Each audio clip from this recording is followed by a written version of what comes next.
Denny Hamlin's team reportedly met with Ford.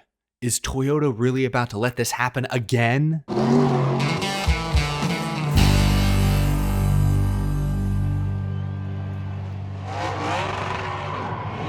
How's it going, y'all? My name is Eric. Welcome to Out of the Groove. I hope your week is off to a great start. We've got a jam-packed episode in store for you today. If you're not already subscribed, I encourage you to hit that subscribe button if you want to stay in the loop on all the latest rumors, news, controversies from around the NASCAR world. The playoffs are right around the corner. But we're not talking about the playoffs today, really, or the playoff bubble. Instead, let's begin with Denny Hamlin, because this past weekend, Lee Spencer, writing for catchfence.com, dropped some delicious, juicy, silly season nuggets. I'll link the full Catch Fence article down in the description below, but in this article, Lee Spencer writes, at Michigan, the hot tip from multiple sources mentioned meetings between 23XI Racing representatives and Ford.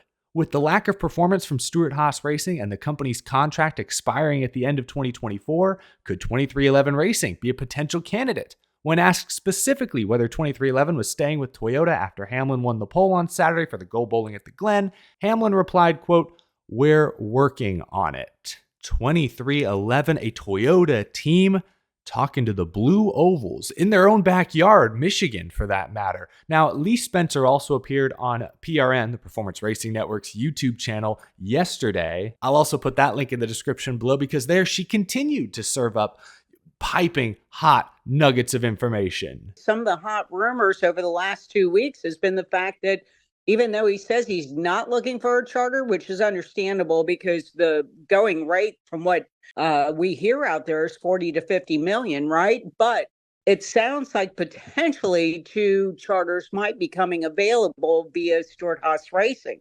There is a ton of information to pour over here. Bear with me. Some of this Lee Spencer does mention in that PRN clip. But for one, it's surprising to hear Denny Hamlin may be in the market for a charter after all, perhaps multiple charters, considering I was at Michigan a couple weeks ago and he said then that he hasn't even really surveyed the charter landscape. Brad Keselowski, co-owner of RFK, quite simply said that there are no charters available, that he's heard of people with money asking and being told, hey, your money is no good here. So hearing now that Hamlin and 23XI Racing are shopping for charters, and more importantly, we'll address this in a moment, hearing that Stewart-Haas Racing may actually be selling, that is all very new and very surprising information. And that asking price, $40 to $50 million, that falls more in line with what I'd heard. We've talked about it on this show. There was a report a few weeks ago that charters were valued at close to $30 million. I think we had Brennan Poole on the show, and he told us that no, the charters are valued much more highly than that. So 40 to 50 million sounds a bit more accurate. Back to Lee Spencer for a moment. She mentions that she's heard Smithfield is out of Stewart-Haas Racing, which means more than likely Eric Almirola will be retiring at year's end. That's likely where one of those SHR charters will come from, but it's all a bit confusing because Lee Spencer reports there may be 2 charters for sale from Stewart-Haas, but she also reports that Stewart-Haas has a contract in place with Ford through next year. So those charters may not be available for another year. Maybe they'll be available early, but it's all a bit confusing. And 2 charters. One is obviously the 10. They don't have a driver right now for next season. Almirola hasn't officially made a decision, although it sounds like he's leaning towards stepping away. But what about that second charter? Josh Berry, Ryan Preece, and Chase Briscoe, per my understanding, are all under contract for next year. Does this mean Preece gets the boot? 2 charters for sale. Does this imply that Tony Stewart is looking for a way out? Is Stewart-Haas Racing about to once again become just Haas? If that's the case, could the 14 go away? I imagine they'd just move Chase Briscoe over. What does this mean for Ryan Preece? Josh Berry's just getting there. There are a ton of questions here, and I don't really want to focus on Stewart-Haas Racing in this video. That's just a huge, murky cloud of unknown right now. Instead, let's talk about Toyota and Denny Hamlin, because we've seen this before. 1 year ago, Kyle Busch, Joe Gibbs said all the right things. We're going to get a deal done. We've been good for each other in the past. We plan to work together in the future. A deal never got done. Kyle Busch has driven and won for Richard Childress Racing instead this season. Denny Hamlin told reporters this past weekend at Watkins Glen, quote, I intend to stay, for sure. It's what I want. I think it's what Joe wants. There's just a lot of fine factors that are out of my and his hands. So if I didn't own a team, I think this would be done by now. There's just a lot of different factors that play into it and whether we can get it done or not. All you hope is that this late in the season, everybody is putting their best foot forward to compromise and come up with the right deal for everyone. Now, I would have covered this topic in a video yesterday, but I wanted to wait until today, Tuesday, because I wanted to hear if Denny Hamlin would address any of these rumors or comments on his podcast, Actions Detrimental, and he did briefly. He brought it up about 6 or 7 minutes into the latest episode of Actions Detrimental. Basically, there's several contracts that ended all in the same year. Mine driving contract with JGR ended. 2311's alliance with JGR is also ending at the end of the year. 2311's manufacturer deal is up at the end of this year. So all three of those, the other two need to get done before Denny Hamlin, the driver, and Joe, the owner, can have a signed agreement. Denny Hamlin went on to say that his deal with Joe Gibbs Racing is effectively done. It just can't be signed until 2311 Racing's future is settled. I should make it clear that pretty much every time Hamlin has addressed this subject, he has reiterated that he wants to stay with Toyota and that he wants 2311 Racing to remain a Toyota team. However, in that latest Actions Detrimental episode, he kind of ended the conversation with this interesting line. I'm confident we can get something done. We just, at 2311, we have to go through a due process just to make sure that we're making the right decisions for the long term. That sounds a lot like, Denny Hamlin and his people did in fact meet with Ford just to know exactly what other options are out there. You can't have tunnel vision. You've got to keep your options open. So there is a lot here. Talked a little bit about Stewart-Haas Racing. If they're truly selling 2 charters, either this year or maybe next year, the implications are staggering. For now, I want to focus on 2311 Racing, Denny Hamlin, and Toyota.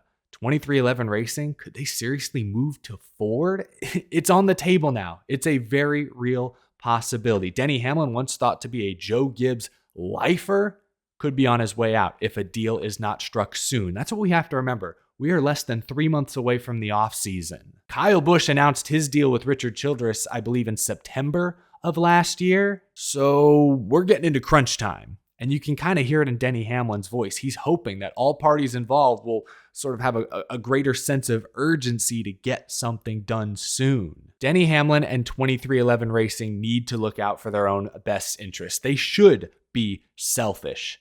Toyota, Joe Gibbs Racing, do not have a great history when it comes to collaborating with smaller teams. It wasn't that long ago that Furniture Row Racing went out of business because Joe Gibbs Racing basically ratcheted up the price. Not long after that, Levine Family Racing went under. In both cases, JGR was happy to take Martin Truex Jr. and Cole Pearn in-house. They were happy to take Christopher Bell in-house. We've seen this year, and actually Lee Spencer addressed this in that PRN clip, that Denny Hamlin 2311, they're training their own pit crews this year. They didn't want to get, Joe Gibbs Racing's 5th or 6th team. They wanted their own guys. I think Denny Hamlin and 2311 Racing understand that if this team is going to be successful, healthy, long-term, they kind of got to get out from underneath Joe Gibbs Racing's shadow. Because historically speaking, JGR satellite teams don't last very long. That could be what's fueling these discussions with Ford.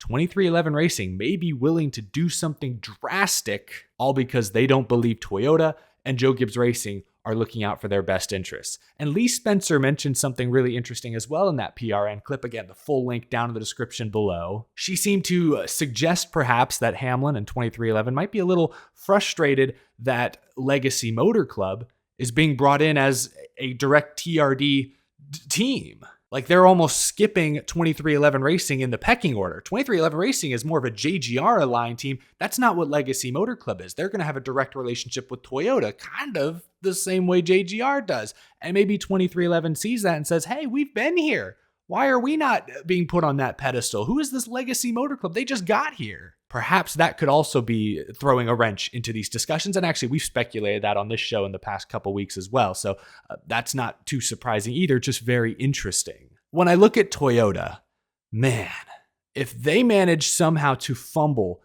Kyle Busch, Denny Hamlin, M&M's, FedEx, Bubba Wallace, Tyler Reddick, and Michael Jeffrey Jordan in an 18th month time span, at some point, I believe it's going to cost them. I feel like there's an attitude at Toyota and maybe JGR specifically that anyone can be good in our equipment. Sure, we'd like to keep Kyle Busch, we'd like to keep Denny Hamlin, they're great drivers, but look at how quickly Christopher Bell has developed into a championship threat. I think Ty Gibbs is going to work out eventually. Obviously, right now, he more than likely is going to miss the playoffs. Kyle Busch would not have missed the playoffs, but long-term, Ty Gibbs will probably figure it out. He looks like a legit Cup driver. You look at recent years, Daniel Suarez didn't work out with Toyota. Eric Jones wasn't Matt Kenseth. Now, he's about to get, I believe, a much-deserved second chance. But my point is, not all of these young drivers are going to pan out. Ty Gibbs may never be what Kyle Busch is. John Hunter Nemechek may never be what Denny Hamlin is. Eric Jones may never be Matt Kenseth. Joe Gibbs Racing and Toyota have proven to be resilient, but at some point, losing all of this star talent year after year is going to hurt performance. And it may sour future relationships as well. Again, I mentioned Furniture Row, Levine Family Racing. JGR and Toyota already have sort of a reputation. The industry knows that working with Toyota is very high risk. People see how their relationships with Denny Hamlin, Kyle Busch, Michael Jordan have fallen apart. That doesn't make Toyota look too friendly. Not at all. Man, I could talk about this all day. The Stewart-Haas implications, the Denny Hamlin, the JGR Toyota 2311, the alliance, the future contracts, future charter agreements. This is such a layered conversation. And at the end of the day, I still believe Hamlin re-signing with Gibbs, 2311 re-signing with Toyota and JGR in some capacity at least, I still believe that's the most likely outcome. But where there's smoke, there's fire. We're now getting official reports from reputable reporters that 2311, Denny Hamlin are looking beyond Toyota, and who knows how fast that fire could spread. Who knows? We all thought in April, May of last year that Kyle Busch was likely going to stay with Gibbs and Toyota. That fell apart within 3-4 months. We're later in the season now with Hamlin. The pressure is only that much higher, and it's only that much more complicated with 2311 and all these deals involved. So I still think he'll stay with Toyota, but man, I do not know at this point. Things are not trending that direction currently. Goodness gracious. I know we're a couple days removed now from Watkins Glen, but you guys left a ton of comments on my race recap episode. So now here on Out of the Groove, it's time to take one of your comments from out of the crowd. This week's comment comes from Arthur, who commented underneath my Watkins Glen race recap episode. And I think his sentiments were shared by at least a handful of others who I read as well. Arthur wrote, "You didn't mention Todd Gilliland finishing 11th. Funny, if Todd wins the Daytona race Saturday night, who would have thought, if it happens, 2 front row and 2 RFK drivers in the championship? I want to see Todd win." Yeah, I made a mistake not mentioning Todd Gilliland finishing 11th last week. He's had a great season. He had that string of 3 or 4 top 15 finishes in a row earlier this year, an 11th here. He's a good road racer. I think I said this a week or so ago, but you look at the sophomore drivers, Harrison Burton has maybe gotten marginally better year 1 to year 2. Austin Cindric has, from a statistical standpoint, gotten worse. Justin Haley, year 1 to year 2 with Colleague, has gotten marginally better. Todd Gilliland has clearly gotten better year 1 to year 2 with front row, which is why, while I still believe front row should have picked Zane Smith for next season, I understand their decision to keep Todd Gilliland around. They've built a solid foundation. They've got some stability. They've got a good baseline. Todd Gilliland is a worthy Cup Series driver, and another solid performance at Watkins Glen this past weekend continues to reinforce that. So I apologize to those of you in the comments who were upset I didn't mention Todd Gilliland Sunday night. 11th place run for Todd, considering front row's recent success. That should be well noted. Now, finally, I knew this was going to be a long episode. Like I said, jam-packed. I could talk about this next subject probably all day as well, quite honestly. But yesterday, it was finally confirmed that Netflix and NASCAR have a deal. Netflix will air 5 45-minute episodes in early 2024 documenting this season's NASCAR Cup Series playoffs. The docuseries will be developed by Words and Pictures, as well as NASCAR Studios, and among the executive producers listed are the team that worked on The Last Dance, the Chicago Bulls documentary, as well as Dale Earnhardt Jr. is listed as an executive producer. Of course, he's got his hand in literally everything. Again, this new series will stream exclusively on Netflix at the beginning of 2024. This is huge. But the real question everyone, at least in the industry, is asking is, will this boost NASCAR's popularity, or will audiences ultimately dismiss it as a Drive to Survive ripoff? I think that's a fair concern, in my opinion. You know, Netflix already has one dramatic motorsports docuseries. Do they need a second one, a little brother, a little spinoff? Will audiences see through the desperation, perhaps? I don't think so. And you know why? Because sports docuseries are in right now. And Netflix themselves have obviously seen several major hits on their platform, from Drive to Survive, which is 5 seasons deep and has transformed F1's popularity here in the States, to Breakpoint, which features tennis, that has very positive reviews. The new show Quarterback, which follows NFL players Patrick Mahomes, Marcus Mariota, and Kirk Cousins. Oh gosh, my boy Jarrett's gonna be mad at me. That's been one of their top shows in recent weeks. Full Swing, which I think was also made by the same team behind Drive to Survive, all about golf, has received very positive reviews this year. Actually, it has a 100% rating on Rotten Tomatoes. My goodness. So there's reasons to be optimistic. Now, will this show do for NASCAR what Drive to Survive did for F1?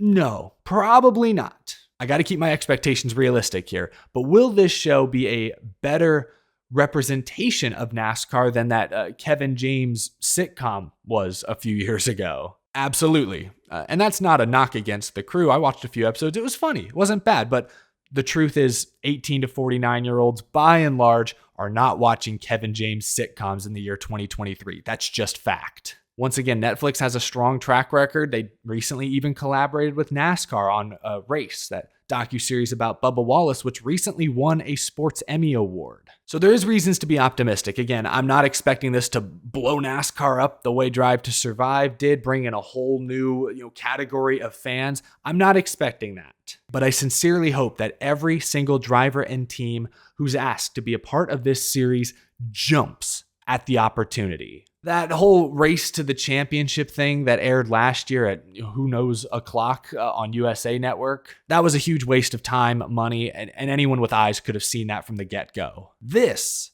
solely because of where and how it's going to be distributed, has a much greater chance of succeeding.